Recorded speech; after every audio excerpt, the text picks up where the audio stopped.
This is a story that was told to me by my father, Verdon R. Adamz.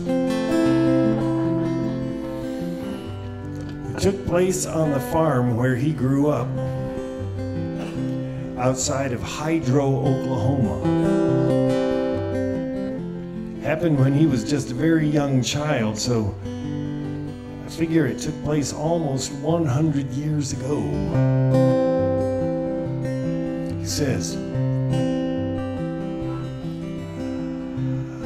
one of Papa's brothers came from Kentucky to visit us. Mama said that Uncle Johnny had a glass eye. She said it was a bit unusual, but we should be very careful about looking at it. We shouldn't stare at it or mention it to him or say anything about it when he was in the room. Well, Mom and Papa went to pick up Uncle Johnny at the Rock Island Depot while us kids were still in school.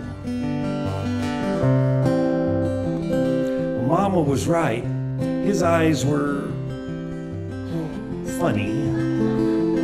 One of them would move and look around, and the other one would always stare straight ahead.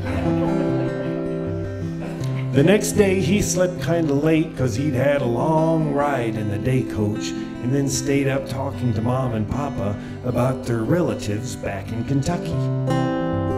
But I had to get up real early because I had to go feed the calves, and they'd be going down to the shade at the other end of the pasture as soon as the sun came up.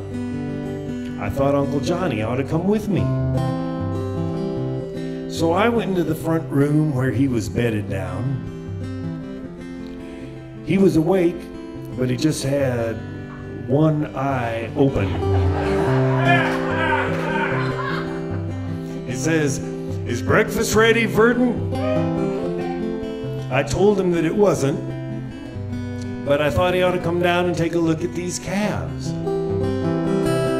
Well, he hesitates for a minute, then he says, "Well, why don't you take my eye down and show the calves to it?"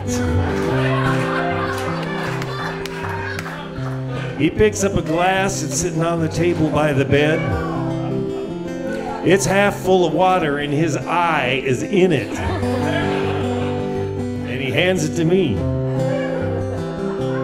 Well, it was a little scary, but I took it and I walked bravely out the front door and very carefully down the front steps, on out to the calf pen where I held it out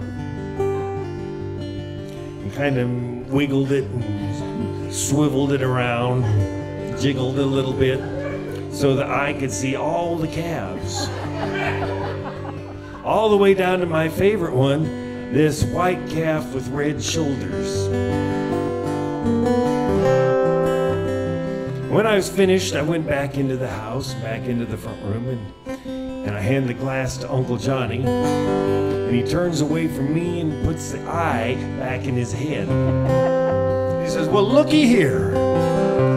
I sure want to thank you, little nephew. Those calves are just great. In fact, that white one with the red shoulders is just about the prettiest thing I've ever seen."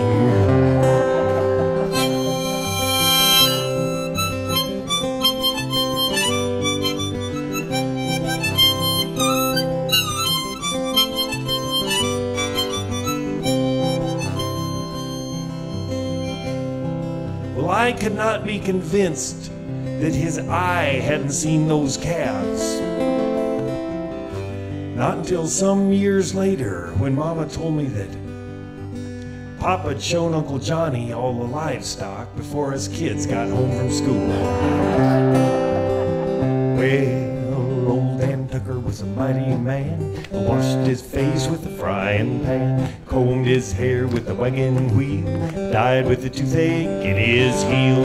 Get out of the way, old Dan Tucker, you're too late to stay for supper. Supper's over, breakfast cooking, old Dan Tucker's standing looking.